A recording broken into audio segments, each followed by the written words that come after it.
Hey guys, tonight we're slipping back in time to an age of knights, candles, and some truly questionable smells. The Middle Ages. You're walking down a narrow, cobbled street, the kind that glistens even when it hasn't rained, and the air carries a blend of wood smoke, roasting meat, and, well, people. You might think medieval life meant dirt, disease, and total disregard for soap, but hold on. It's not quite that simple. Some folks actually took hygiene pretty seriously. Others, not so much. But either way, you probably wouldn't survive this olfactory assault for more than 5 minutes. So, before you get comfortable, take a moment to like the video and subscribe, but only if you genuinely enjoy what I do here. And tell me in the comments, where are you listening from and what time is it there right now? Now, dim the lights, maybe turn on a fan for that soft background hum, and let's ease into tonight's journey together.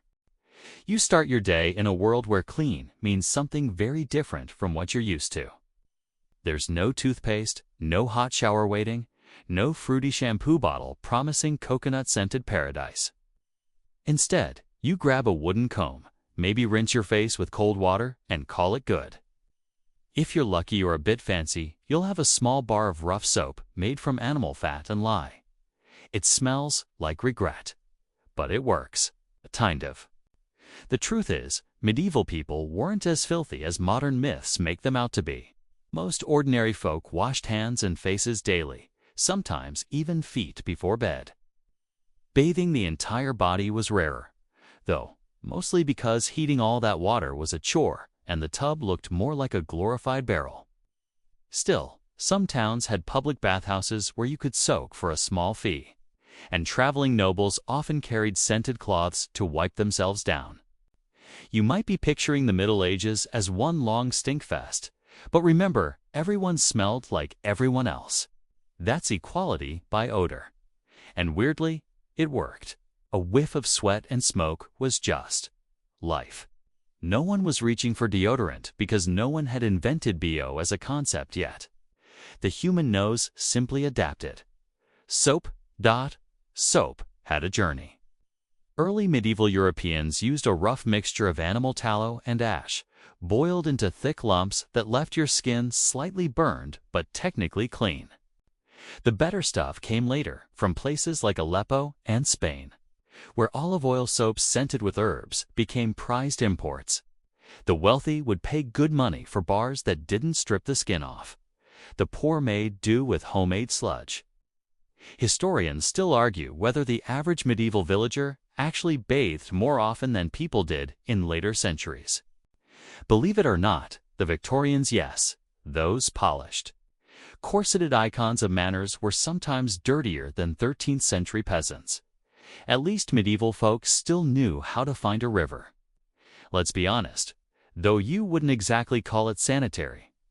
Streams doubled as washing spots, laundry sites, and convenient trash dumps. So, when you stripped down for a dip, you were sharing that water with the local goose, the butcher's leftovers, and a few hopeful frogs. Yet, in their eyes, it was fresh, flowing, and therefore clean. Picture yourself trudging through a field after a long day of labor. Sweat clings to your tunic, your boots are caked in mud, and the sun's fading. You pass by a small wooden tub near the hearth family bath time. The water's warm, brownish, and smells faintly of soapweed. You're the third to use it tonight. The kid's already splashed half of it out, and the baby may or may not have contributed something. But water's precious, so you make do. You dunk your head, scrub what you can, then dry off with a coarse linen cloth that's been hanging by the fire for weeks. That's not filth, it's practicality. Medieval people lived in a world without plumbing, where every drop had to be fetched, heated, and hauled. They valued cleanliness, but only as far as their muscles and wood supplies would allow. Here's a fun and mildly disturbing tidbit. In Northern Europe, people sometimes used sand, ashes, or even crushed herbs to dry clean their skin. Rub it in, scrape it off, and voila, you re-exfoliated.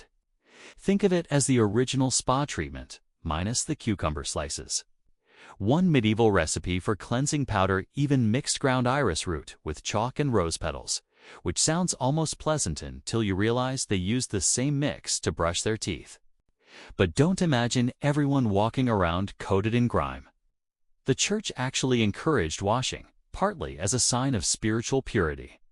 Monks were told to bathe before religious festivals, and some even had weekly or monthly bathing rules written into their codes. Water, after all, symbolized cleansing of the soul as much as the body. Of course, not everyone agreed. Certain priests warned that too much bathing tempted vanity, or worse, lust. After all, what if scrubbing yourself led to admiring your own reflection? Scandalous? So, cleanliness walked a fine line between piety and sin. Still, by the 12th century, cities like Paris and London had thriving markets for soap, combs, and even perfumes. Barbers doubled as early-day spa attendants, trimming hair, cleaning ears, and pulling teeth in the same session. Imagine that, a haircut, a shave, and a dental extraction all before lunch. Efficiency at its most medieval. As you stroll through a marketplace, you catch the aroma of rosemary and lavender. Herb sellers knew the demand for clean smells. Housewives stuffed dried flowers into clothing chests, not for fashion, but for fragrance control. And though soap-making was smelly business, think boiling pig fat in open vats, the result was worth its weight in silver. There's something oddly comforting about this balance. People doing their best with what they had. Sure, they lacked indoor plumbing, but they also didn't panic over missing a shower. A bit of dirt wasn't disgraceful, it was life. You were closer to the earth, the animals, and the rhythm of the seasons. Cleanliness was a practical goal, not an obsession. Now, here's where it gets interesting. The Vikings, those fierce raiders we picture as wild and grimy, were actually among the cleanest folks in Europe. They bathed weekly, brushed their hair daily, and changed clothes more often than most monks. English chroniclers even complained that Viking men were too well groomed, claiming it helped them seduce local women. So next time you imagine a bearded berserker, picture him holding a comb and checking his reflection in a polished shield. That's one of history's quieter surprises: cleanliness as a form of social power. The clean man or woman looked disciplined, wealthy, and self-respecting. Even if your soap scorched your skin, the effort said something. In a world where disease lurked everywhere, being visibly fresh could signal that you cared about health, and maybe God cared about you too. Still, as centuries rolled on, priorities shifted. By the late Middle Ages, wars, plagues, and moral panic began to change how people viewed bathing itself.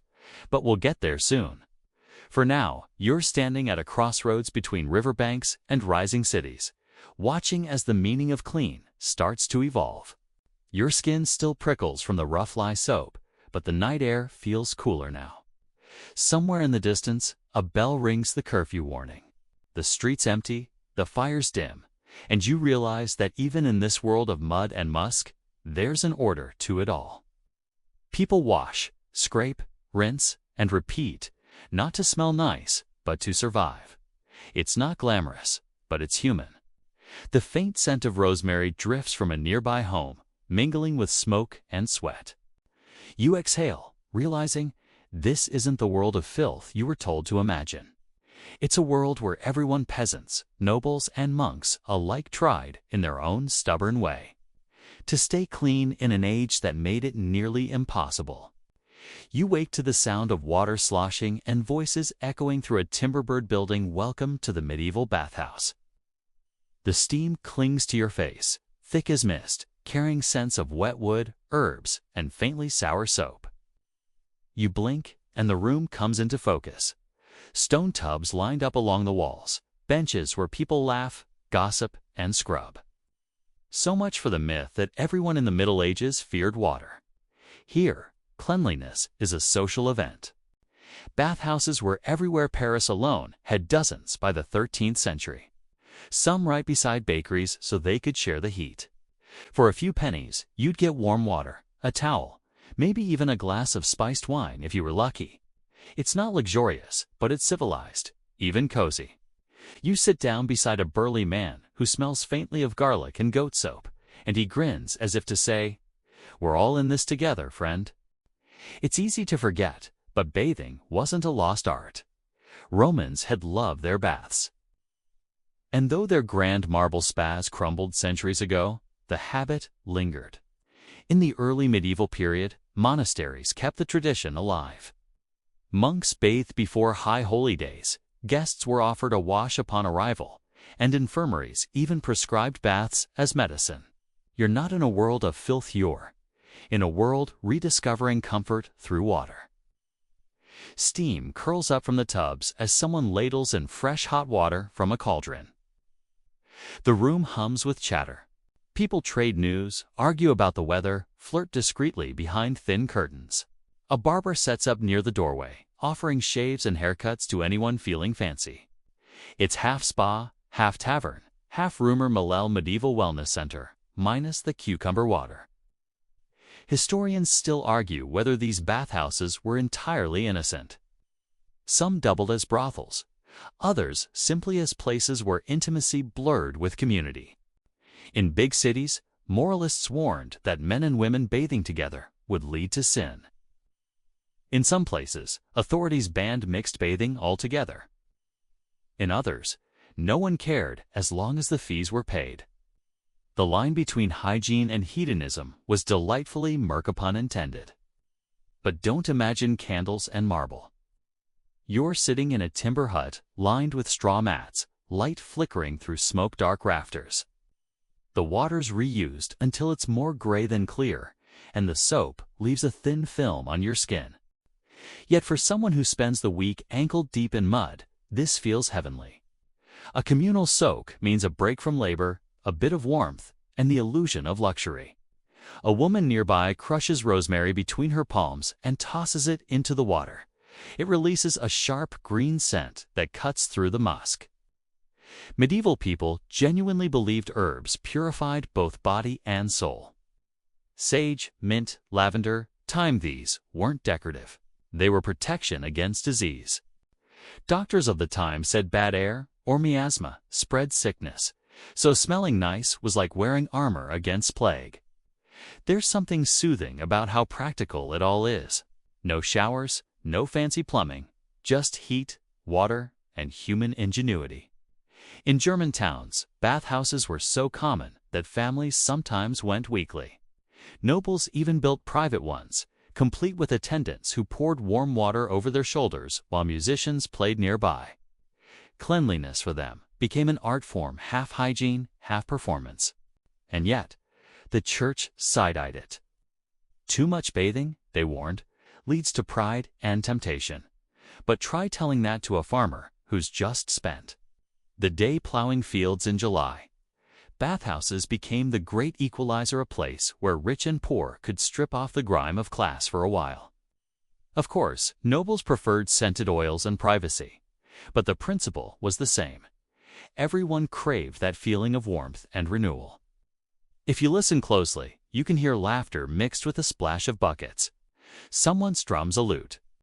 The scent of hot bread wafts in from next door, because yes, some bathhouses really did bake bread in the same building. The ovens heated the stones beneath the tubs, keeping everything warm. Hygiene and carbs united at last. Not everyone was a fan, though. By the 14th century, moral panic started to brew. Cities like London began regulating bathhouses more strictly, worried they were becoming dens of sin. And during plague years, when disease spread like wildfire, people grew terrified of shared water. Doctors warned that bathing opened the pores and let sickness creep inside. Ironically, the very thing meant to cleanse could kill you, or so they thought. Still, before fear took over, bathhouses thrived. Records show that nobles often sent for bath attendants to travel with them. Imagine a medieval noble on the road, with a wagon carrying not only armor and wine, but also a portable bathtub lined with linen. Because why conquer foreign lands if you can't have a decent soak afterward? Here's a fun little quirk. In some regions, married couples bathe together to celebrate their union. Bathing symbolized purity, rebirth, and the washing away of sin, though the combination of candlelight and warm water probably added its own kind of temptation. Let's just say romance survived, even without rose-scented bubbles. And while the bathhouse scene feels almost modern, the materials weren't. Soap wasn't gentle. Made from animal fat and ashes, it stung open cuts and stripped oil from your skin. Some people preferred to rub themselves with oil, then scrape it off with a curved blade called a strigula, leftover Roman habit that never quite vanished. Others sprinkled fine sand on their bodies to polish themselves clean. So yes, exfoliation existed long before TikTok skincare routines. Historians still debate whether ordinary people truly had regular access to soap, or whether they relied more on water and friction. Archaeological digs near old bathhouses sometimes reveal soapstone bowls and wooden combs, suggesting a surprising level of grooming even among the working class. So while the stereotype of the filthy peasant lingers, the evidence points to something more nuanced. People cared about looking and smelling decent. And honestly, they had to. Medieval life was smelly. Streets reeked of dung, animals roamed freely, and open drains ran down the middle of towns. Smelling good wasn't vanity, was defense. A sprig of lavender pinned to your collar made city life slightly more bearable. Wealthy ladies carried pomanders, tiny metal balls filled with herbs and ambergris, to sniff when the air got foul. You might laugh, but you'd do the same if you had to cross a medieval marketplace in midsummer. You lean back in your tub now, letting the warmth seep into your bones. The chatter around you softens into a low hum. You can almost forget the mud outside, the drafty cottage, the chores waiting tomorrow.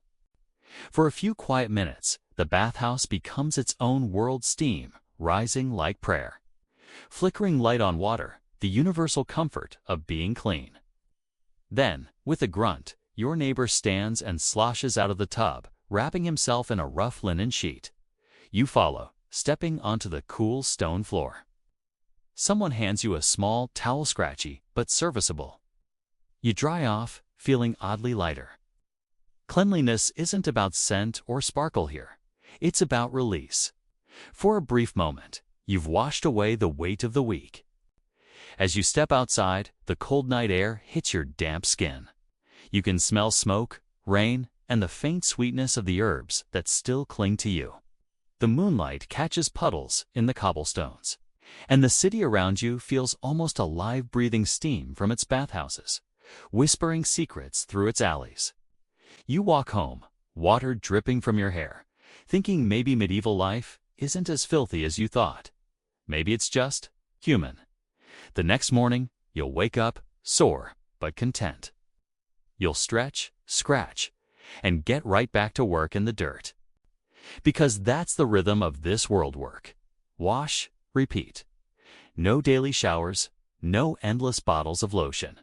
Just a shared ritual of water, warmth, and weary laughter. And those centuries will pass, and people will forget these simple bathhouses. Their echoes remain.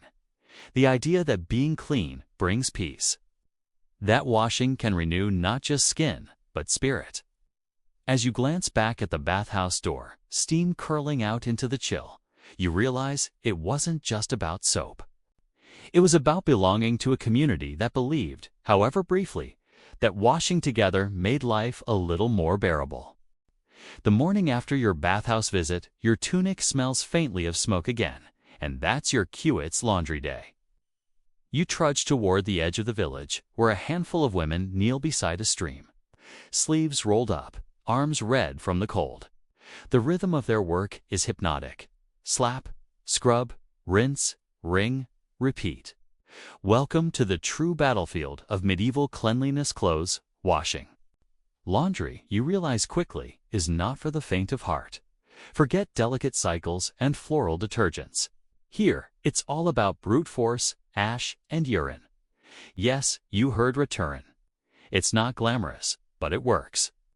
The ammonia acts as a natural bleaching and degreasing agent. And the smell. Well, you try not to think about the smell. Buckets of the stuff are collected from taverns and chamber pots, left to ferment, and poured into tubs where linen soaks for hours. The result? surprisingly bright whites, and permanently traumatized noses. One of the women catches your expression and laughs. "You get used to it," she says, wringing out a shirt with hands like knotted rope. She's been doing this her whole life. Everyone has. Clean clothes are a point of pride in a world where baths are rare. You might skip washing your hair for a week, but wearing filthy garments? That's shameful. Even the poorest villagers keep a spare set of linen, carefully patched and mended, waiting for feast days or Sunday church. Historians still argue whether medieval laundry was a communal event or an individual duty. The truth seems to be both. In towns, women gathered at rivers or communal washhouses, sharing gossip along with soap. In the countryside, families washed at home, often using the same tools for generations. The process could take days: soaking, scrubbing, boiling, drying, and finally pressing with heated stones. The result wasn't silky softness, but a sort of stiff cleanliness that announced, "I tried." You watch as they pound the soaked clothes against wooden boards. Each thump echoes like a drumbeat of endurance. The air smells of wet wool, lye, and a hint of herb soapwort, maybe, or lavender water if someone's feeling fancy. Natural detergents were surprisingly effective. Soapwort, a wild plant that foamed when agitated, was used all across Europe as a gentle cleaner. Wealthier households even grew it in gardens, a little green secret to keep fabrics fresh. Clothes weren't disposable, of course. A good linen shirt could last a lifetime if carefully mended. Dirt and stains were part of the story. A patch of soot here, a frayed cuff there, each a record of daily labor. In fact, laundry told people who you were. Fine linen meant wealth, coarse hemp or wool meant toil. And no one, rich or poor, wanted lice. Washing wasn't just about cleanliness, it was self-defense. Here's a quirky detail. Some people literally smoked their clothes. Hanging garments over smoldering herbs like rosemary or juniper helped kill pests and mask smells. You can almost picture its shirts and skirts suspended in the smoky rafters, absorbing that crisp, woodsy scent. A medieval version of fresh out of the dryer, minus the lavender sachet. But laundry wasn't just domestic work. It was business. In cities, professional washers known as laundresses made their living cleaning clothes for others. They worked long hours, often knee-deep in icy water, and sometimes handled the garments of nobles or monks. It was respectable work, though not glamorous, and it came with its own gossip network. If someone's undershirts bore mysterious stains, trust me, the laundresses knew. You kneel beside the stream and tentatively scrub a piece of linen against a flat stone. The cold bites your fingers, and within minutes, they're numb. You understand why medieval people didn't do this often. It's exhausting.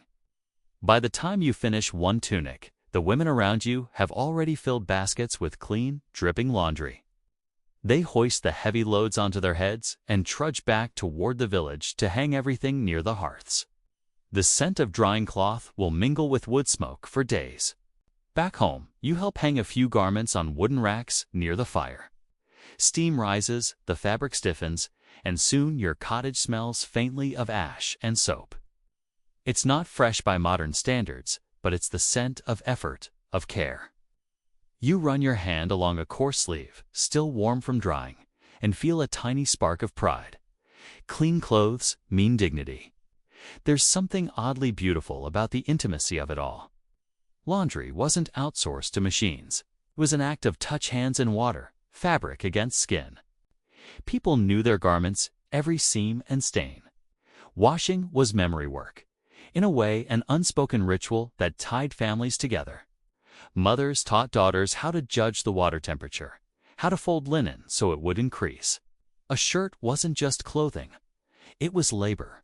Identity and comfort rolled into one. And yet, for all the effort, stains still happened. Grease from cooking, soot from fires, mud from fields, they were inevitable.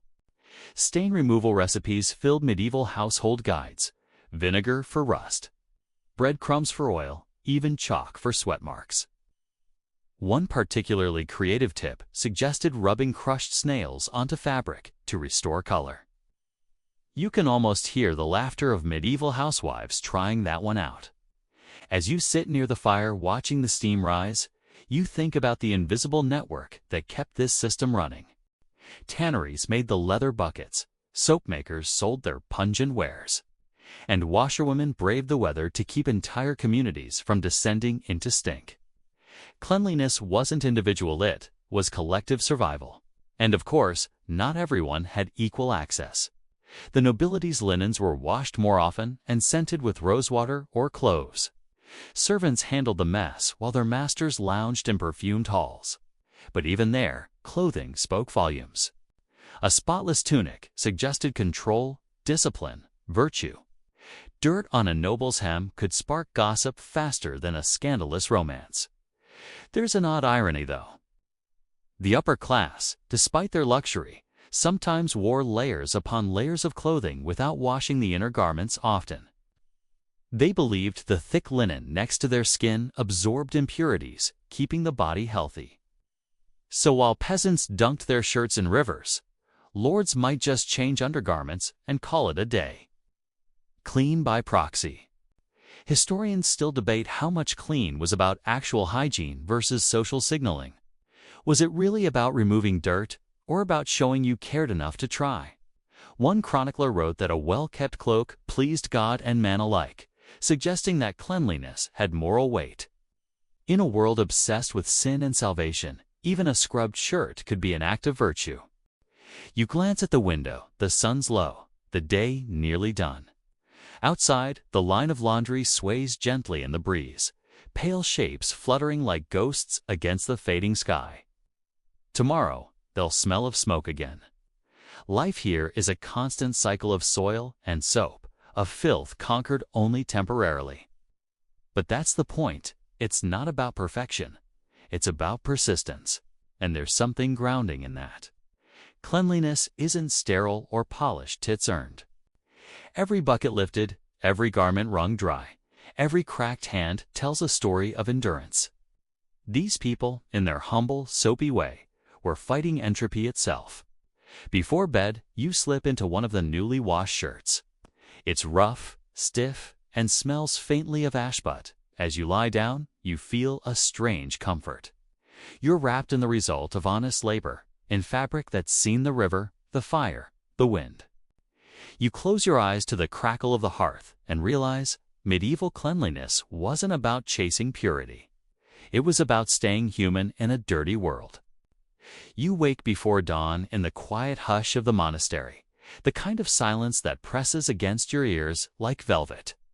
Your bed has simple straw mattresses still warm from the night, and the stone floors are cool beneath your bare feet.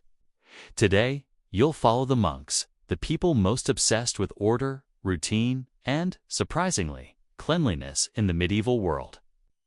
Yes, monks. Those robes and solemn chants aren't just for show. They come with strict bathing rules, and you're about to see why. The monastery smells of incense, damp stone, and faintly of freshly scrubbed hands. You trudge down the narrow corridor, careful not to stumble over sleeping novices or slip on the slightly wet floors where water has been used for morning ablutions. A bell tolls, echoing off the walls, calling everyone to the first ritual of the day, the wash. Monks bathe for a variety of reasons: spiritual purity, physical health, and occasionally because they just can't stand the funk of a week spent in woolen robes. They use cold or lukewarm water in stone basins, often adding herbs like thyme or rosemary for scent and antiseptic qualities. You dip your hands and face into the water and are surprised by the brisk refreshment. It's shockingly effective. The rules are meticulous. One monk washes his hands 3 times before breakfast. Another spends minutes ensuring every fold of his habit is dampened and cleaned. They scrub their faces, shave daily, and comb hair that's short or carefully cropped. There's pride in this cleanliness. It's not indulgence's ritual, discipline, and a reminder that even the body is sacred. Historians still argue whether these practices were widespread across all monasteries or limited to wealthier, better-resourced abbeys. Some accounts suggest smaller, poorer convents barely had enough water to drink. let alone bathe, and that monks often had to improvise. But where it was possible, cleanliness became a form of piety, almost a prayer in physical form. You follow a group into the refectory, where the tables gleam, polished by rags and elbow grease. The scent of bread and herbs mingles with lingering soap smells. Here, ritual and hygiene intersect. Hands are washed before meals, a simple gesture that reinforces both cleanliness and mindfulness. Even the novices know that lapses in washing could be seen as moral failings. Dirt isn't just unclean, it's a subtle breach of spiritual discipline. And yet, not everything is as austere as it seems. Some monks have quirky personal habits.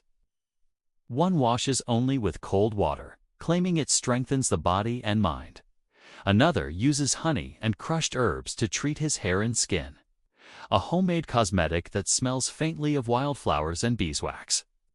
Small luxuries exist within the rules, little pockets of self-care hidden inside austere schedules. The bathing schedule is rigorous. Some abbeys bathe weekly, others monthly, and the frequency often depends on the local climate, water supply, and perceived health risks. In colder regions, freezing rivers limited access, so stone basins inside heated rooms became crucial. You're grateful for the warmth as you kneel and wash your arms, shivering slightly despite the fire. But cleanliness isn't just about ritual. It's practical. Disease spreads fast in crowded, poorly ventilated buildings. Monks notice this instinctively. A bath, even a cold one, reduces lice, cleans away sweat and grime, and prevents rashes or infections. Herbs in the water add antibacterial properties, and combing out hair keeps the monastery relatively pest-free. In essence, monasteries were hygiene hubs long before modern germ theory, though no one called it that. A quirky historical note. Some monks reportedly use crocodile dung as a skin treatment. Yes, crocodile dung. The logic is lost to time, but it reflects a medieval willingness to experiment. Other remedies included vinegar soaks, honey ointments, and mixtures of ash and plant oils. You can't help but chuckle, thankfully. You've got your lye soap instead. As you finish your wash, a novice brings a linen cloth to dry your hands. The fabric smells faintly of herbs, perhaps chamomile or lavender, tucked between folds of rough cotton. Even the simplest touches reflect care, intentionality, and a profound respect for the body as a vessel of devotion. You realize that monks weren't obsessed with vanity, they were obsessed with stewardship. Their bodies, like their gardens and libraries, needed tending. Monks' bathing habits also influence broader society. Travelers arriving at abbeys would often adopt what they saw. Pilgrims returned home with stories not only of holy relics, but of the clean, cool stone basins and the disciplined washing routines they observed. Monasteries, in a sense, became incubators of hygiene culture, spreading practices that would eventually seep into towns and noble households. Historians still argue whether this monastic emphasis on bathing significantly altered general medieval hygiene. Some suggest monasteries were exceptions, not the rule, while others believe these communities set standards for broader European society. Either way, monks proved that medieval cleanliness wasn't absentee, was intentional, ritualized, and deeply respected. The monk's attention to cleanliness extends beyond personal hygiene. Floors are scrubbed, walls wiped, and even the utensils for meals are kept meticulously clean. It's a comprehensive philosophy. A clean environment supports a clean mind and a disciplined spirit. You notice that even the garden paths are raked and washed with water to remove dust. Every action reinforces the idea that cleanliness is intertwined with order, both physical and spiritual. During midday prayers, you sit and notice the faint scent of the monastery. Damp stone, herbal soap, beeswax from candles, and the lingering musk of human presence. It's a surprisingly comforting aroma, lively but not overwhelming. You realize that monks experienced a different world than villagers or nobles. Their lives were structured, predictable, and, crucially, clean. Yet not all monks are consistent.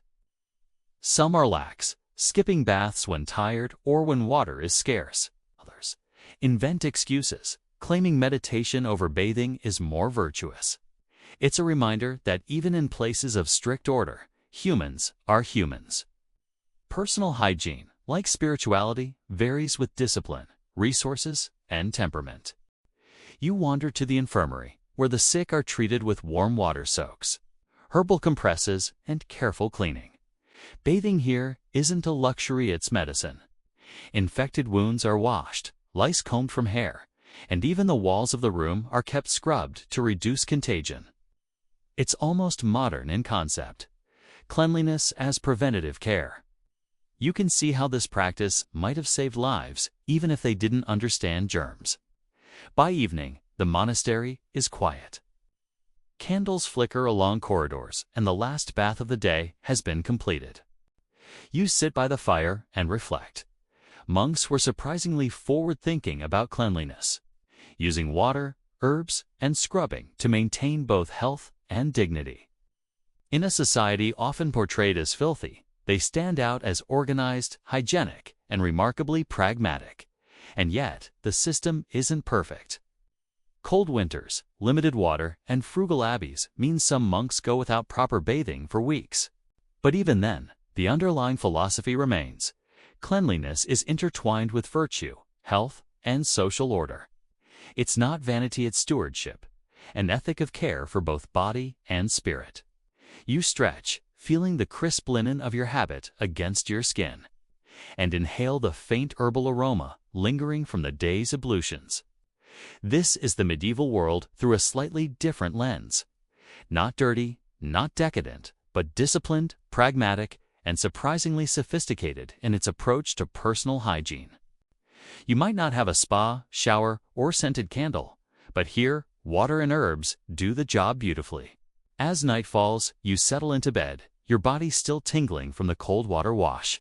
You realize that these rituals, repeated day after day, season after season, form the backbone of medieval cleanliness.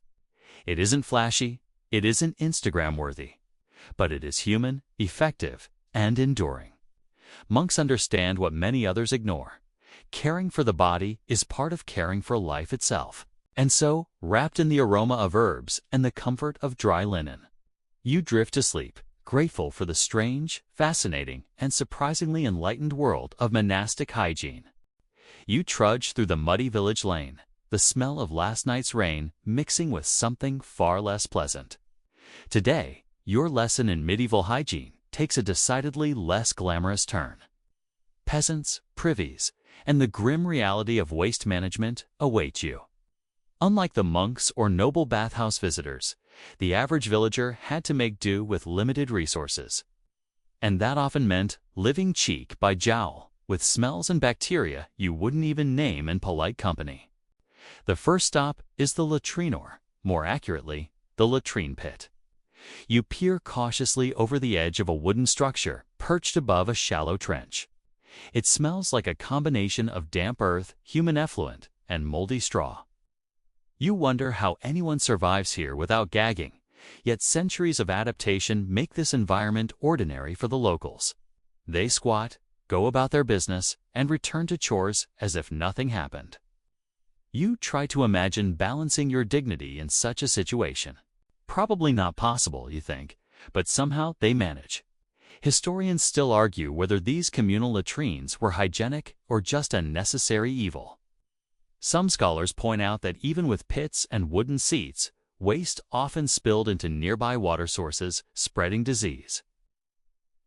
Others argue that the design, though primitive, kept human waste concentrated and separate from living areas more effectively than one might expect. Either way, sanitation is clearly a daily negotiation with nature. Chamber pots offer a temporary solution inside homes. You duck into a small cottage and see a pot tucked in the corner. It's emptied into the street or river by the household, often at dawn. The routine seems crude, but in a world without plumbing, it's the best option. You imagine walking through the streets at night, careful not to step in someone else's contribution. Hygiene is relative here. The rivers are both blessing and curse. They serve as water sources, laundry sites, and unfortunately, convenient dumping grounds.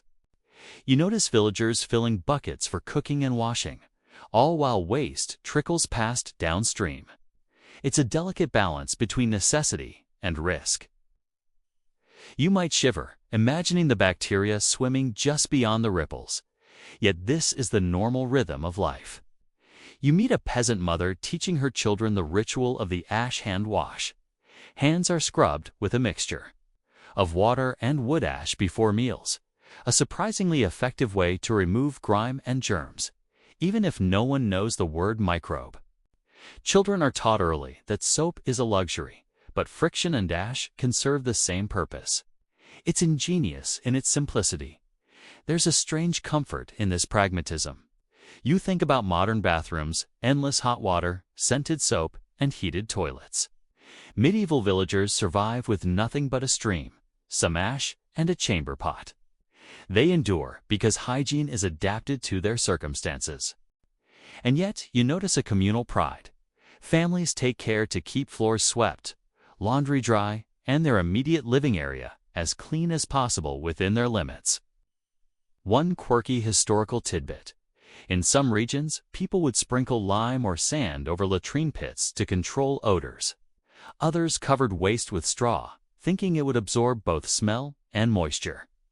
You can almost picture someone carefully layering straw and chalk like a primitive, smelly lasagna, all in the name of domestic dignity. Ingenious, if not exactly pleasant.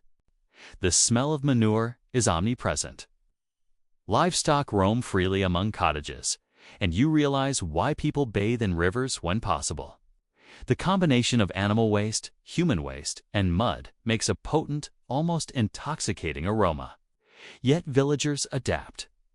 They hang herbs in windows, wear scented pouches, and layer clothing strategically to keep the worst of it off their skin.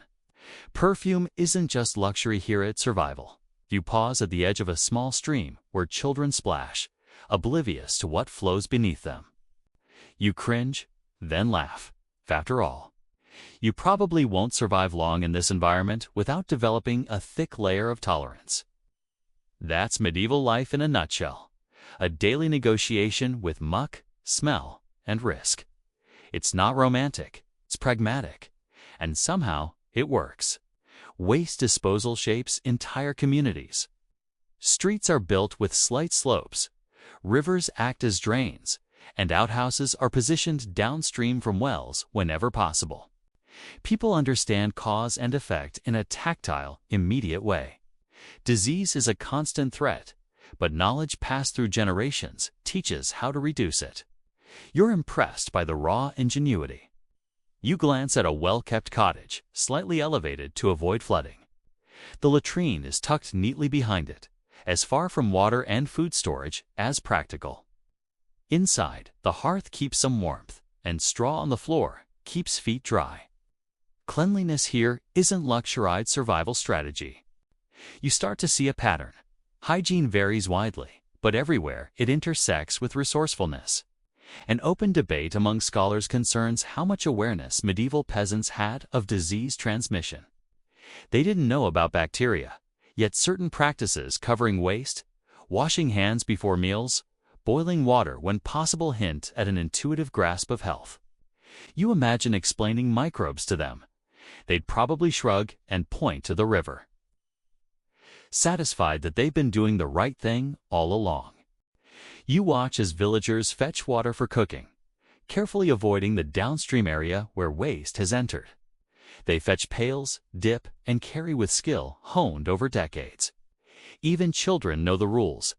Fetch from the upstream side, don't touch the mud, rinse before use. It's a fluid choreography of survival, uncelebrated but essential. And yet, not all waste management is practical. You notice a pile of refuse near a barn, bones and food scraps left to rot. Flies buzz lazily over the heap, a reminder that sanitation isn't perfect, but it doesn't have to be. Villagers prioritize what keeps them alive: water, food, and some semblance of order. The rest? Well, nature handles it. A slightly absurd note. Some communities employed gong farmers, specialists who emptied cesspits and latrines. It's dirty, thankless work, yet essential. Without them, towns would descend into chaos.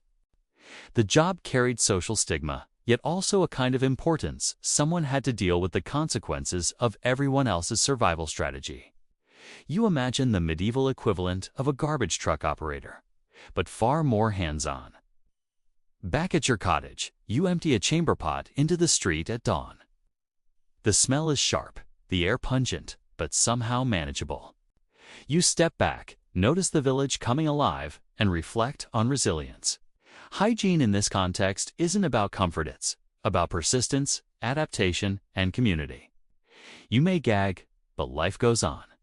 Even in its crudest form, there's a rhythm to medieval waste management. Latrines, pots, rivers, they all form a system that works, imperfectly, yet reliably. Villagers survive in a world without modern plumbing by relying on observation, tradition, and a stubborn endurance that's nothing short of impressive. You notice the faintest scent of herbs from someone's window, lavender or thyme, blending with mud and manure. It's comforting, almost poetic. People are doing what they can to carve pockets of pleasantness in a messy, challenging world. And perhaps that's the core lesson of medieval hygiene. It's less about perfection and more about the small victories: scrubbing hands, rinsing laundry, covering waste, adding herbs. Every effort counts. As the day ends, you reflect on what you've learned. Villagers live with dirt and waste constantly, yet they adapt, strategize, and maintain dignity where they can. Their lives are tactile, hands-on, and surprisingly sophisticated in practical knowledge. Cleanliness is a dance with circumstance, not an abstract ideal. You trudge home, boots caked with mud, hands scratched from chores, but oddly satisfied. Medieval hygiene is messy, smelly, and exhausting, but it's alive, human, and resourceful. You realize that even in the pits and streams, the spirit of adaptation thrives, and somehow the village smells less intimidating as the sun sets. You step into a grand stone hall, the kind reserved for nobles and visiting dignitaries. The scent of firewood and roasted meat mingles with the faint hint of lavender and rosewater, a deliberate perfume intended to mask the less appealing realities of life. Here, in the castles and manors of medieval Europe, hygiene takes on a new dimension. It isn't just survival, it's a performance. You realize quickly that cleanliness is as much about appearance and status as it is about water and soap. Nobles carry small cloths, often soaked in scented water, to wipe their faces and hands. These were called napkins in their earliest form. But they weren't only for wiping crumbs, they were for managing the inevitable odors of life. And believe me, in heavy layers of wool and silk, the body produces a remarkable amount of musk. You watch as a lady of the manor dabs her temples with a scented cloth, a soft sigh escaping her as she inhales the familiar scent of rose and clove. It's elegant, controlled, and entirely deliberate. Perfume was everywhere. Nobles wore pomanders, small, ornate balls filled with aromatic herbs and spices hung from their belts or carried in their hands. Lavender, ambergris, cloves, myrrh. You could sniff the wealth in the air. It wasn't vanity. It was survival in social terms. A noble who smelled bad risked scandal, mockery, and a subtle loss of influence. In a world without daily baths, scent became a social currency. Historians still argue whether this obsession with perfume compensated for actual bathing or was an additional layer of refinement. Evidence suggests both. Nobles often bathed less frequently than common folk, relying on perfumes, linen changes, and gentle scrubbing with scented cloths to maintain cleanliness. Yet when water and soap were available, they indulged. You notice that the combination of scent, presentation, and ritual conveys power, control, and civility, essential qualities in a hierarchical society. Castles themselves were paradoxical. On one hand, you have flowing water, private chambers, and attendants ready to fetch basins, towels, and perfumed oils. On the other, stone walls trap odors, floors harbor dust and debris, and corridors echo the smells of animals and kitchens. Hygiene is constantly negotiated. Servants scrub, sweep, and air out rooms while their masters stroll past, aware of the labor that maintains their comfort. A quirky historical detail. Some nobles believed that sweet-smelling herbs in their clothing could protect them from disease. Think of it as medieval aromatherapy with a side of germ theory guesswork. Rose petals, rosemary, and even crushed ambergris were tucked into pockets or sewn into linings. You can't help but chuckle imagining someone fussing over a pomander while ignoring the overflowing chamber pot in the corner. And then there's the spiritual side. Nobles often attended Mass in heavily perfumed garments, believing that scents could elevate their prayers. Holy water, incense, and scented oils all contributed to a multi-sensory experience. Cleanliness, fragrance, and devotion were intertwined. You inhale faintly the rose and frankincense in the air and realize that smell isn't just functionally symbolic. Perfume also had political significance. Guests arriving at court would be judged by their scent as much as by their appearance. A lord who neglected personal fragrance risked offense, subtle insult, or diminished reputation. In social settings where handshakes, kisses, and close conversation were unavoidable, masking natural odors became strategic. You start to see that hygiene in noble circles is as much about negotiation and perception as it is about water or soap. Despite all these rituals, the occasional stench inevitably escapes. Kitchens, stables, and chamber pots conspire to remind you that even the wealthiest cannot entirely escape bodily realities. Yet nobles remain remarkably resilient, armed with cloths, perfumes, and discretion. One lady murmurs about a visiting diplomat who smelled faintly of the river, and you stifle a laugh. Subtle judgment through scented art form lost to modern times. Historians still debate whether the obsession with masking odors ever replaced actual washing.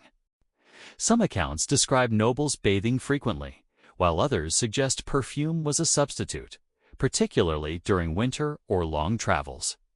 Either way, the evidence shows a sophisticated understanding of presentation, perception, and the social importance of scent. You realize that medieval cleanliness was as psychological as it was physical. You wander into the castle gardens, where herbs flourish in neat rows: lavender, sage, rosemary, and mint. Servants harvest leaves to stuff linen, scent water, or crush for use in pomanders. It's a subtle hygiene network, almost invisible, yet integral to daily life. Every fragrant leaf, every scrubbed floor, every perfumed cloth contributes to an elaborate web of personal and communal cleanliness. The noble diet also plays a role. Rich foods, heavily spiced, mask the smells of digestion, sweat, and labor. Garlic, onions, and strong cheeses are moderated in social settings, replaced with subtle flavors that maintain decorum.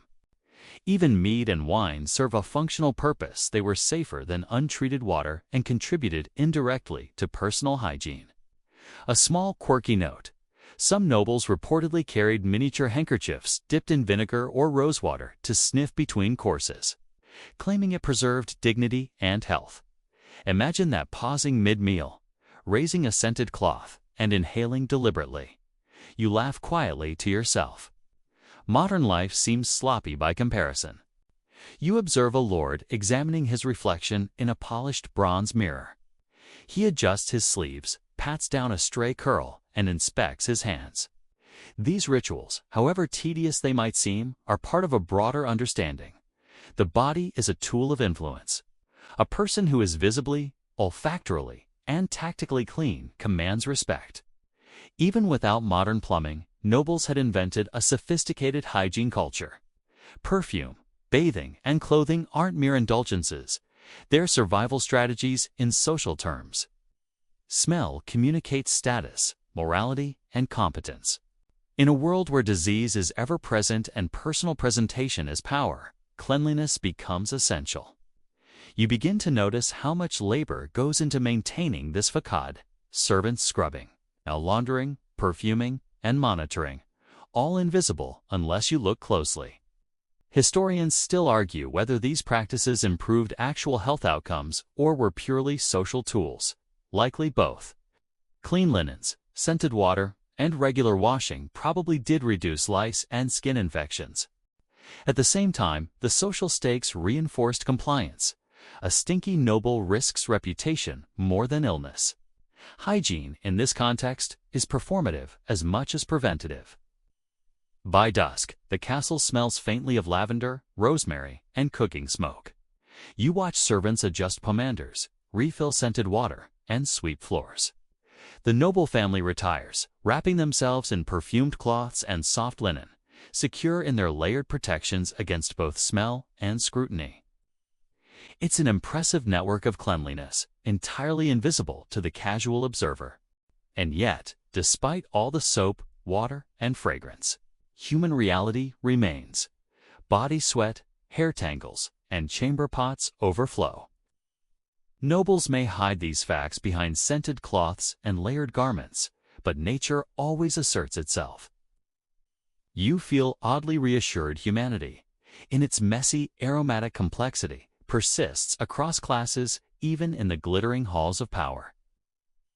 As night falls, you walk along the ramparts, inhaling the crisp, scented air.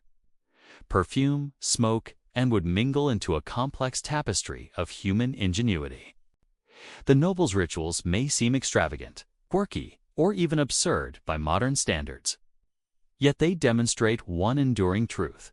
In a world without modern plumbing, cleanliness is as much about strategy, psychology, and social grace as it is about water and soap. You pause, considering what you've seen. The noble's obsession with masking odors, perfuming garments, and bathing in warm water is at once practical and performative. It's a reminder that hygiene has always been about more than soap. It's about survival, dignity, and belonging. And sometimes, just sometimes, about smelling fabulous while navigating a medieval world that doesn't forgive laziness. Wrapped in the knowledge of fragrant cloths, scrubbed skin, and carefully layered linen, you step back from the castle halls. You realize that medieval cleanliness isn't just about combating filthies, about creating an environment where humans can thrive socially, spiritually, and physically, despite the challenges of their time. You inhale deeply, catching the faint scent of rose and smoke, and smile. You trudge down a narrow cobblestone street, the smell of wet earth and cooking fires mingling in the crisp morning air. Today, you'll explore the slightly absurd, slightly terrifying world of medieval hair care. Dental hygiene and body rituals, the things people did to feel clean when soap, water, and time were luxuries.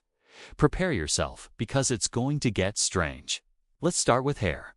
In the countryside, hair was mostly functional. Tied back, braided, or hidden under coifs. Long flowing locks were fashionable among nobles, but the practicalities of village life demanded that hair be managed. Dirt, lice, and sweat were persistent problems. You can almost feel the tiny itches as children play, combs scraping through tangles in the morning sun. Combing and brushing weren't only about style, they were hygiene. Metal or wooden combs removed lice, nits, and debris. Some wealthier households even used oils scented with rosemary, sage, or lavender to condition the hair and mask odors. You might snicker, imagining a peasant boy with a rosemary-scented mop. But these efforts made a tangible difference in comfort and social standing. Historians still debate how effectively medieval people dealt with lice. Some argue that constant combing and herbal oils were surprisingly successful, while others point to accounts of entire households plagued continuously. Evidence suggests that the truth lies somewhere in the middle. Persistent efforts reduced infestations, but didn't eliminate them. You realize how resilient people had to be. Barbers were essential, and not just for trimming hair. They also performed minor medical procedures, tooth extractions, and shaving. The barber surgeon was a fixture of medieval towns, wielding scissors, razors, and a somewhat casual attitude toward hygiene. You glance at one sharpening his blade, imagining the careful dexterity required to avoid nicking skin or worse. Beards were another matter entirely. Noblemen often shaved, But rural men might wear beards as protection from the elements and as a way to conceal dirt. A beard could be washed, scented, or braided, depending on taste and resources. You might imagine this as a style statement, but in reality, it was a blend of practicality and social signaling. A well-kept beard announced discipline. A ragged one hinted at labor or neglect. Dental hygiene in the Middle Ages was, frankly, questionable. Toothbrushes as we know them didn't exist, but people improvised. Chewing sticks from aromatic trees like birch or licorice were used to scrub teeth. Salt, ashes, and crushed herbs served as toothpaste, while cloths rubbed over teeth helped remove debris. You try not to gag as you imagine the abrasive mixtures, but they worked better than nothing. Historians still argue how widespread dental care actually was. Archaeological evidence shows surprisingly low rates of cavities in some populations, suggesting that these makeshift routines might have been effective. Of course, sugar wasn't everywhere yet, so the diet itself played a huge role in oral health. You suddenly feel grateful for your modern toothpaste and minty gel. Soap, the magical substance of cleanliness, had its quirks. Ordinary soap was harsh, made from animal fat and ashes. It stripped oils from skin, left a sticky residue, and sometimes caused rashes. Despite this, people valued it highly. Nobles could afford perfumed soaps, sometimes made with imported oils and fragrant flowers. For everyone else, the simple Ashland fat variety served. It was far from luxurious, but it got the job done. One particularly quirky tidbit: some communities used beer to wash hair. Yes, actual ale, because the malt and hops had cleansing properties and left hair shiny. You imagine sitting in a village kitchen with a pitcher of stout, scrubbing it into your scalp. It's ridiculous, but effective. People were inventive, using whatever resources they had to tackle the universal challenge of hygiene. Body care extended beyond hair and teeth. Rubbing the skin with oil, herbs, or even sand was common. Friction removed dead cells, dirt, and sweat. In wealthier households, attendants performed this ritual while peasants managed with simple scrubbing against stones or rough cloths. You can feel the tingle of cold water and sand under your fingers as you imagine the process, oddly satisfying in its tactile immediacy. Historians still debate whether medieval people truly understood the link between cleanliness and disease. They may not have had microscopes, but they noticed patterns. Filth led to discomfort, boils, lice, and illness. Empirical knowledge guided behavior. You realize that hygiene, even without science, was driven by observation and experience, a practical wisdom passed down through generations.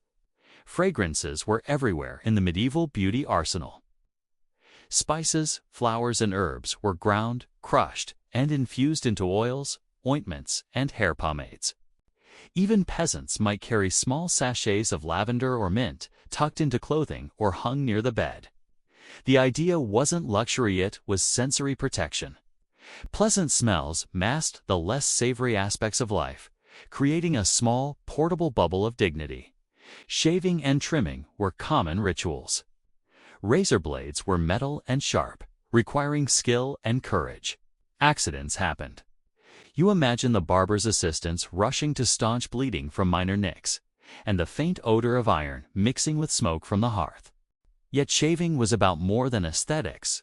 It was about comfort, cleanliness, and social expectation. You might leave a bit of stubble if tired, but in most social contexts, it was preferable to be neat. Nail care was surprisingly advanced. People cut nails with small knives or scissors and cleaned under them with sticks. Long nails were often forbidden for laborers, while the nobility might grow them slightly longer as a sign of leisure. You think about the ingenuity of maintaining nails without running water or modern tools, teeny gestures that contributed to overall hygiene and social signaling. Fringe practices existed too. Some herbalists recommended baths in milk, wine, or even mixtures of crushed flowers. You can picture someone soaking in a tub of warm milk, the scent of roses mingling with lactic temps, claiming it softened skin and refreshed the body. Absurd, perhaps effective. Sometimes, yes. Human creativity knows no bounds. Meanwhile, children learned hygiene rituals early. Washing hands before meals, brushing teeth with twigs, combing hair, and changing linen were taught as part of daily life. You observe a mother demonstrating how to dip a cloth in warm water, scrub gently, and rinse. Children mimic her actions, and you realize that these lessons laid the foundation for lifelong habits, long before germ theory or modern sanitation. Historians still debate how consistent these routines were across social classes. Wealth and access clearly mattered, but even among peasants, a surprising amount of attention went into personal grooming. Evidence from tools, archaeological finds, and contemporary accounts suggests that people cared deeply about cleanliness, even when resources were limited. You nod, impressed by the ingenuity and commitment of these medieval humans. You step outside and inhale the morning air. Sunlight glints off combs, shiny hair, and freshly scrubbed faces. Despite mud, animal smells, and the inevitable grime of work, a sense of pride emerges. Cleanliness is a ritual, a habit, a statement. It's tactile, social, and deeply human. You notice how each effort brushing hair, cleaning teeth, scrubbing skin connects to identity, dignity, and survival. As evening falls, you reflect on what you've learned. Hygiene in the Middle Ages wasn't uniform or perfect, but it was intentional, adaptive, and inventive. People improvised with ash, herbs, beer, oils, and cloths. They observed patterns, experimented, and passed knowledge to the next generation. You feel a sense of continuity, realizing that even without showers, toothpaste, or heated water, medieval people practiced forms of care that resonate with modern sensibilities. And so, you lay down for the night, brushing your hair and imagining scented cloths tucked into your bed. You marvel at the resourcefulness, humor, and practicality that permeated medieval life. Hygiene, in all its strange, inventive glory, is a testament to human creativity and resilience. You drift to sleep, slightly sticky, slightly fragrant, and deeply impressed. You trudge toward the market square, the hum of commerce filling the air. Today, you'll explore medieval public hygiene, the messy, noisy, sometimes absurd systems that govern towns, marketplaces, and streets. Unlike castles or monasteries, here everyone interacts, and everyone contributes, for better or worse, to the olfactory landscape. Prepare to witness human ingenuity and creative coping in the face of smell, mud, and waste. The first thing that hits you is the smell, a complex bouquet of manure. Cooking fires, animals, sweat, and just enough herbs to pretend civilization has control. Streets weren't paved as we imagine, and drainage was rudimentary at best. Mud, refuse, and runoff mingled freely. You step carefully, boots squelching, trying not to kick a stray bit of something unpleasant. Welcome to medieval urban hygiene. Market regulations existed, believe it or not. Some towns mandated that streets be swept regularly, dung and refuse collected, and water channels kept relatively clear. Officials called scavengers or street sweepers patrolled, ensuring that the worst hazards didn't accumulate. You imagine a medieval city inspector, broom in hand, gently admonishing someone for leaving a chicken carcass in the middle of the road. It's charming, if chaotic. Historians still argue how effective these regulations really were. Some towns enforced strict rules, while others were lax, relying on common sense and neighborly shame. Either way, the attempt to manage waste in public spaces reflects a surprisingly sophisticated approach to communal hygiene. You notice that human ingenuity thrives even under messy conditions. Hand washing at markets was minimal, but still present. Merchants dipped rags in nearby streams or tubs, wiping hands between sales.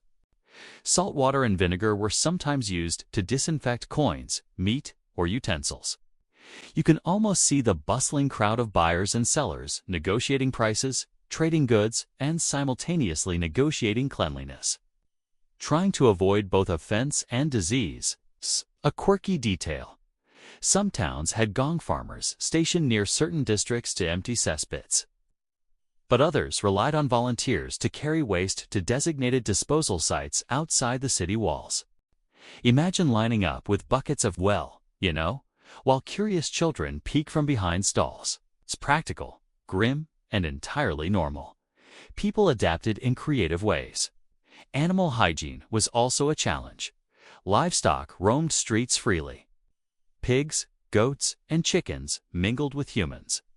Manure was a constant presence, but it also served as fertilizer for gardens outside town. You see the logic. A messy street today becomes a productive field tomorrow. Medieval sanitation often balanced short-term discomfort with long-term utility. Water sources in towns were both essential and problematic. Wells and rivers provided drinking water, washing opportunities, and waste disposal. Sometimes, rivers carried both upstream and downstream waste, creating a delicate choreography of survival. You see merchants filling buckets for cooking, children playing near the edges, and no one seems alarmed by the contamination. It's adaptive, messy, and surprisingly resilient. Markets were also sensory zones. Herbs, flowers, and scented oils sold to mask the pervasive stench. Lavender, rosemary, and mint were staples. Vendors sometimes sold vinegar-soaked cloths for wiping hands or faces. You imagine a bustling stall, coins exchanging hands, a merchant offering both cabbage and scented rags. Hygiene and commerce intertwined seamlessly. Historians still debate the social implications of public hygiene.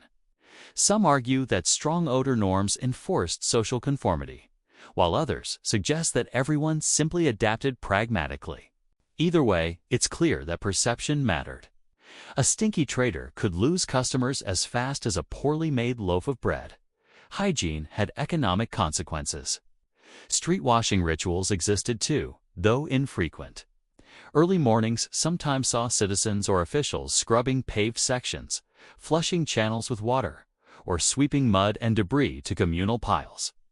You watch a few determined townspeople hose down a street, their brooms flinging mud and leaves in a chaotic ballet. It's effortful, messy, and oddly poetic. You pause near a tavern, watching patrons wash their hands before meals. Bucket water is splashed, rags swished, and the ritual feels familiar, yet foreign. Cleanliness here is intermittent, ritualized, and highly situational.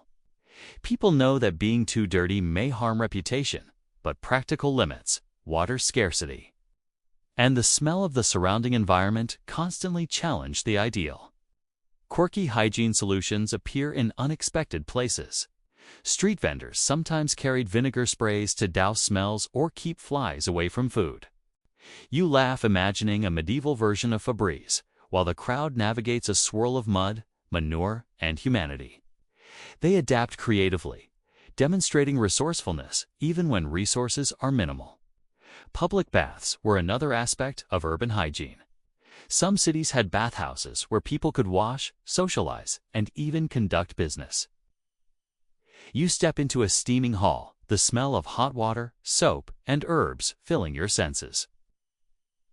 Bathing was communal, routine, and sometimes a little competitive. Who could arrive first? Who got the cleanest basin? These were minor social battles played out in the warm, wet ritual of scrubbing. Historians still debate whether public bathhouses spread disease or prevented it. Some chroniclers suggest outbreaks originated in crowded baths, while others emphasize the benefits: reduced lice, cleaner skin, and a rare opportunity for leisure. Either way, these spaces illustrate a collective approach to cleanliness rarely found in private homes. You move through a bustling alley, observing food preparation, laundry, and water fetching all happening simultaneously. The smells clash yet coexist: meat roasting, bread baking, herbs crushed for scent, and a faint undertone of something less pleasant. People are remarkably adept at navigating sensory chaos, and you find yourself impressed by the human ability to adapt and thrive.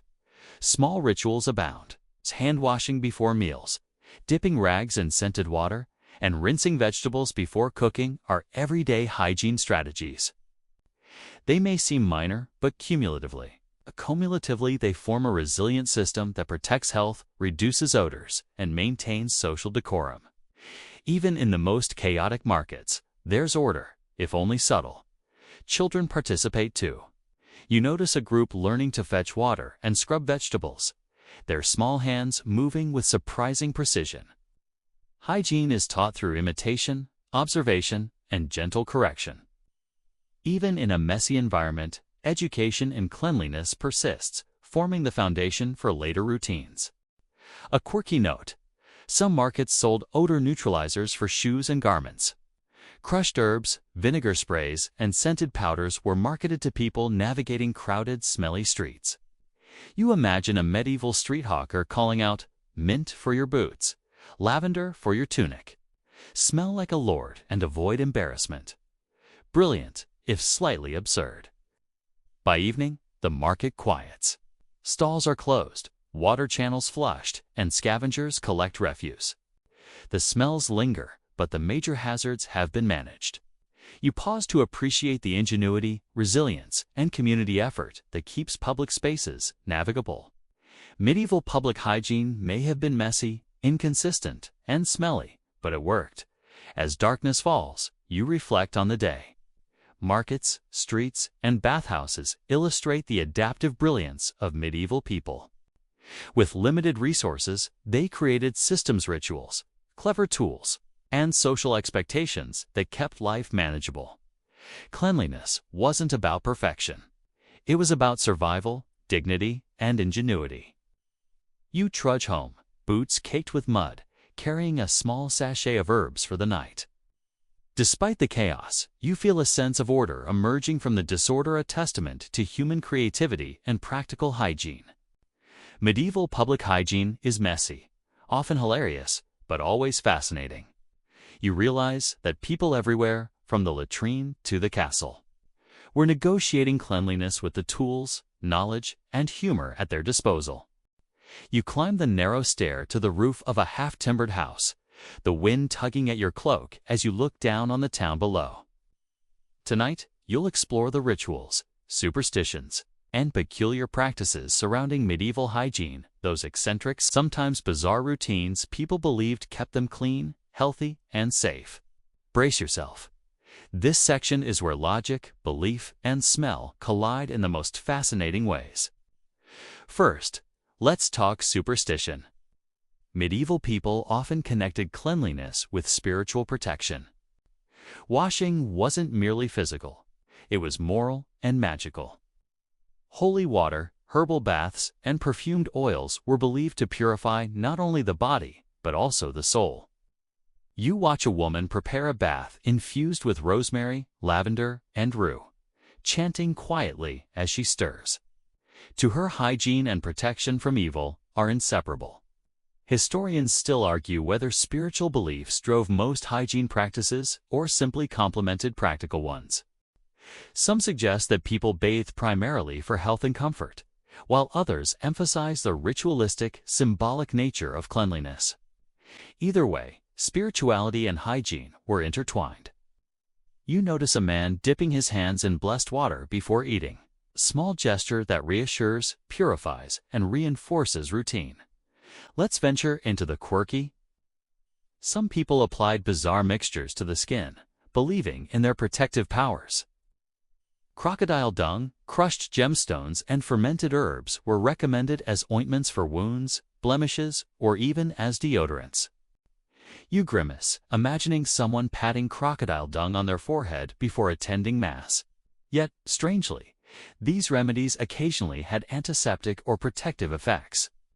Medieval ingenuity, it seems, often bordered on the absurd. Bathing itself carried layered meanings. Public bathhouses were hubs of both hygiene and social activity. You see men and women gathering, some discussing business, others gossiping, while attendants scrub, rinse, and monitor water quality. In some cases, bathhouse managers insisted on rituals: soak, scrub, rinse, scent, and repeat. These steps weren't arbitrary.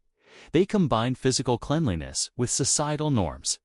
Historians still debate whether communal bathing accelerated the spread of disease or mitigated it. Some records suggest outbreaks traced to crowded bathhouses, while others argue that regular washing reduced lice, grime, and skin infections. You notice that medieval people balanced risk with necessity, using observation, intuition, and social rules to guide behavior. Let's talk body odor. People used herbs, vinegar, and perfumed cloths to mask smells. Some carried pomanders to sniff during the day. You spot a child hiding a small pouch of crushed lavender in their sleeve, a tiny act of personal hygiene and self-preservation. The fact that scent was as culturally significant as cleanliness itself fascinates you. To smell foul was a moral as well as social offense. Dental hygiene also had ritualistic dimensions. Chewing aromatic twigs, rubbing teeth with ash or salt, and rinsing with herbal infusions were common. Nobles often demonstrated their routines as social theater, showing guests that they maintained discipline and refinement. Even peasants imitated these practices in miniature, using whatever materials were available. Quirky remedies abound. You hear about people bathing in wine, milk, or even warm beer to soften skin and hair. Fleas and lice were combed out and sometimes trapped in vinegar-soaked cloths. Some believed that bathing at specific times before dawn during the full moon enhanced purity. You might laugh, but it's a logical extension of medieval reasoning, observation, ritual, and experimentation combined in sometimes strange ways. You wander to a small garden where herbs for bathing, perfuming, and cooking grow. Lavender, mint, rosemary, and sage are tucked into linen, steeped in hot water, or crushed into poultices. The scent is subtle, calming, and strangely practical. Herbs are everywhere: medicine, fragrance, cleaning agents, and protection against both real and imagined threats.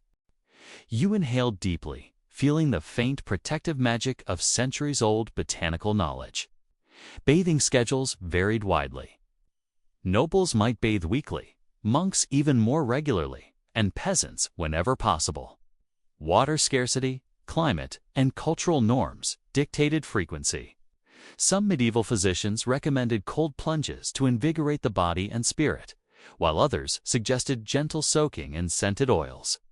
You dip your hands in a cool stream nearby, imagining the practical and symbolic benefits of each ritual. Historians still debate the effectiveness of herbal remedies and ritual baths. While modern science sometimes confirms mild antiseptic or aromatic benefits, the belief in spiritual purification also shaped behavior. You realize that medieval hygiene was a sophisticated blend of observation, practicality, and cultural imagination.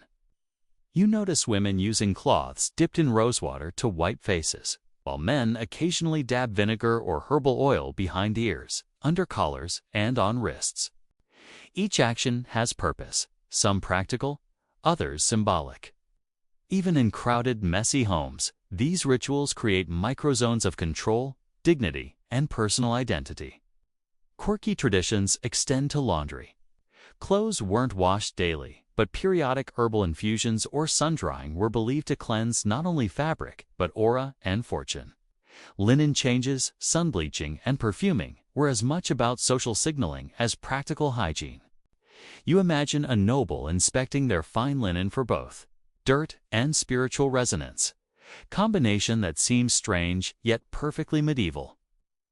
Children's hygiene education included ritualized lessons. Mothers and older siblings taught hand-washing, combing hair, and bathing, often with songs, chants, or mnemonics.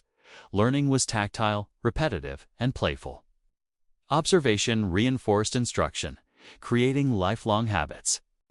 You watch a small child scrubbing hands with ash and laughing as siblings chase him with scented rags.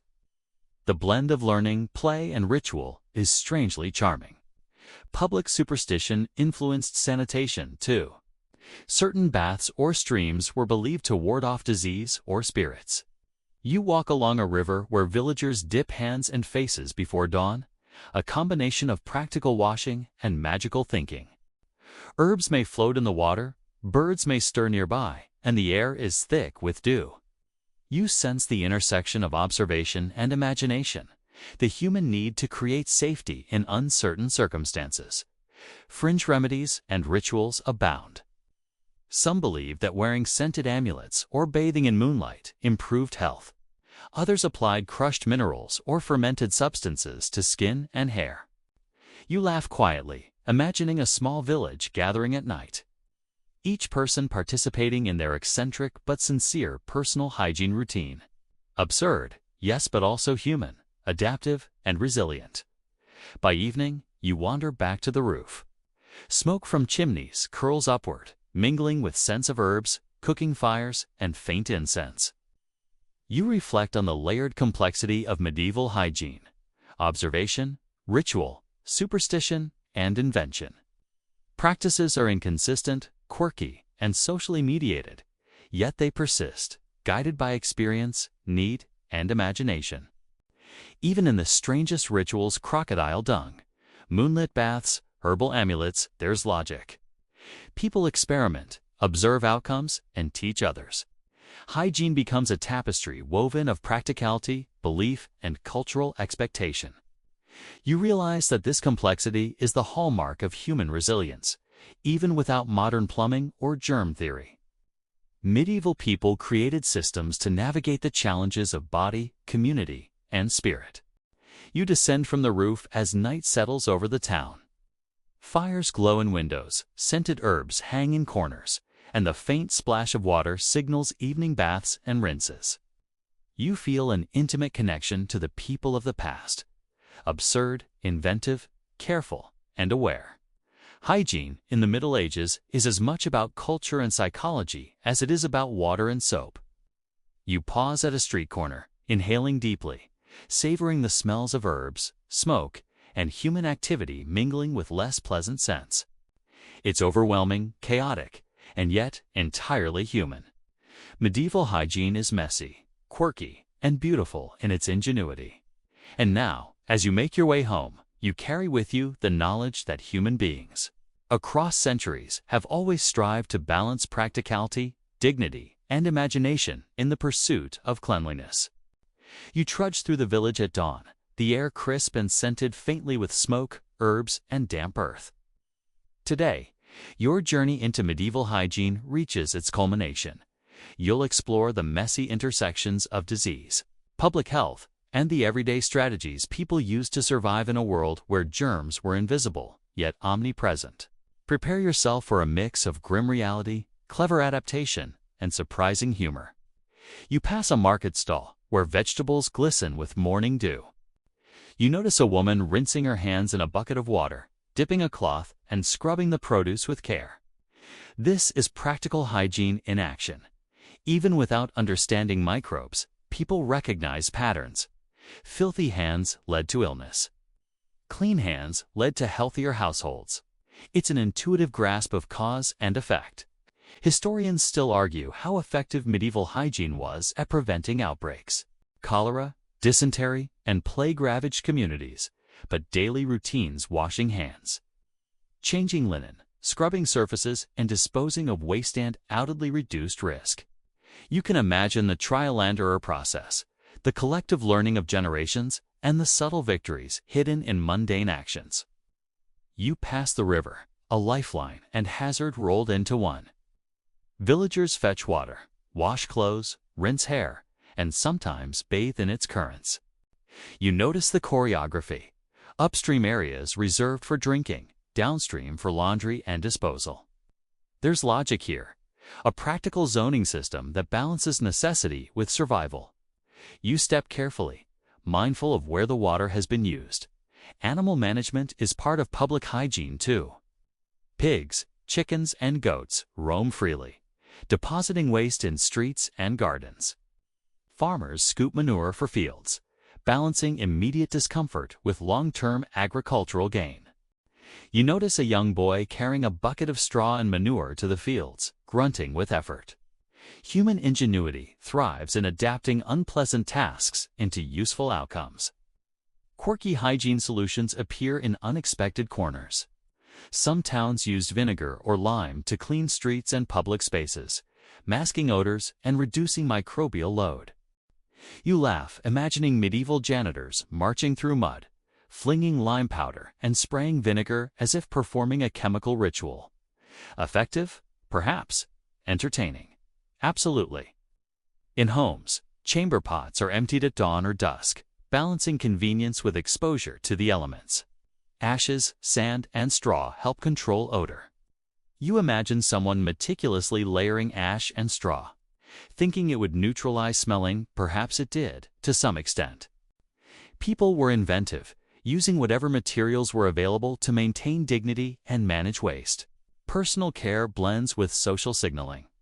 Nobles perfume themselves. Merchants use scented rags.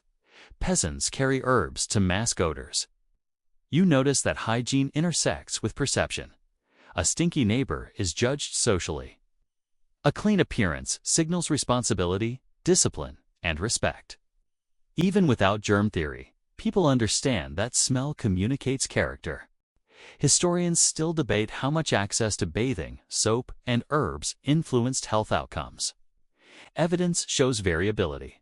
Urban centers with bathhouses and public latrines had lower lice infestations, while remote villages relied on rivers, ash, and friction. The conclusion is clear.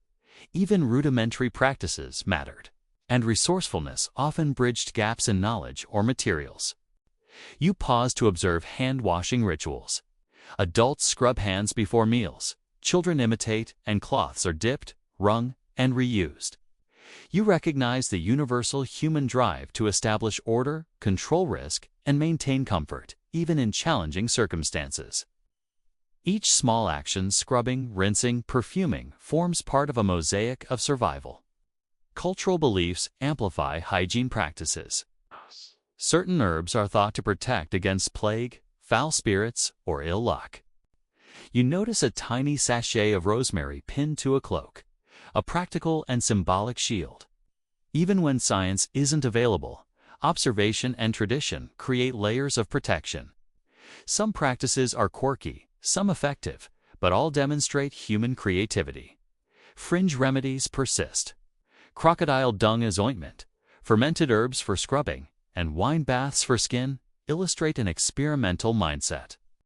You imagine villagers cautiously testing each method, passing successful practices down generations, discarding those that fail, and laughing at absurd outcomes. Humor and survival coexist in these rituals. You wander toward the town well, noticing the patterns of water use. Children play upstream. Laundry is rinsed downstream, and buckets are filled with care. Everyone navigates the shared resource with a subtle choreography, balancing need with communal responsibility. Public hygiene, even amid disorder, demonstrates remarkable adaptation. Historians still argue whether medieval hygiene practices truly reduced disease prevalence or merely managed perception. Evidence suggests both. Clean hands, rinsed vegetables, and ash scrubbing had tangible benefits, while scent, ritual, and clothing served social and psychological purposes. You appreciate the dual nature of hygiene, physical and symbolic. You peek into a bathhouse, steamy and bustling. Patrons scrub, rinse, and socialize. You realize that bathing was not merely personal care. It was public performance, community interaction, and social education. Even mundane rituals, washing hands, combing hair, changing linen, are embedded in larger social and practical frameworks. Animals, smells, and mud intersect with human ingenuity. Streets are swept, waste is collected, water is allocated. Communities negotiate hygiene collectively. You notice that social norms, mockery, reward, and shared labor reinforce practices. Survival is communal, even when personal effort is individual. Evening falls. Fires glow in homes, herbs hang from beams, and the river sparkles under the last light. You reflect on the layered complexity of medieval hygiene: practical, symbolic, social, experimental, and, at times, absurd. Crocodile dung, pomanders, beer baths, lime-powdered streets, they form a rich tapestry of adaptation, humor, and human resilience. As night settles, you step back from the riverbank. The village sleeps fitfully, animals snore, and the faint smell of herbs lingers in the air. You carry the knowledge of centuries of human adaptation, eccentricity, and perseverance. Hygiene in the Middle Ages wasn't neat or consistent, but it was ingenious, resilient, and deeply human. You feel a quiet admiration for the ordinary people who navigated mud, waste, and disease with creativity, humor, and a little bit of superstition. You trudge home, brushing off mud, tucking a sachet of lavender into your pocket, and savoring the faint scent. You realize that cleanliness is not merely a technical process. It's a cultural, social, and personal journey. Medieval people, despite challenges, constructed systems that worked for them, balancing risk, resources, and perception with remarkable intelligence.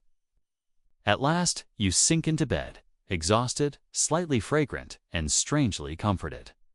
You think about rivers, streets, baths, herbs, ash, and scented cloths. Medieval hygiene is messy, humorous, ingenious, and entirely human. And as you close your eyes, the lessons linger. Observation, adaptation, ritual, and humor are just as important as water, soap, and cloth in creating a clean, dignified life even when mud, manure, and mystery remedies abound.